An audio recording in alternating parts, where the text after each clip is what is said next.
Takže ahoj, já jsem Akma a vítám tě u dnešního videa, spíš vlogu, a chtěla bych vám dneska říct, že jsem na zahradě a je to moje první video, teda jakože první video, už třetí, ale první video, kde mě vidíte. Jako jsem se chtěla s váma, jakože,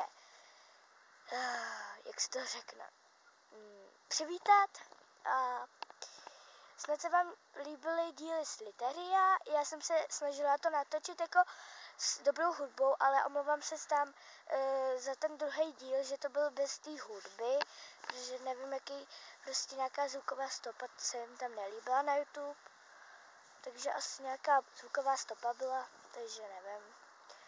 No a chtěla bych se vám takhle omluvit za to a ještě jednou se s váma vítám, protože já už jsem měla jeden kanál, to byla vlastně Akmelové, ale to se zrušilo, protože mě se všichni smáli, haha. No tak všichni jako prostě haha. A teďka ještě už nikdo neví, že mám tenhle kanál z těch lidí, co se mi smáli, protože jsem si vlastně založila ten jiný. Takže s tím se vám chci přivítat a ahoj!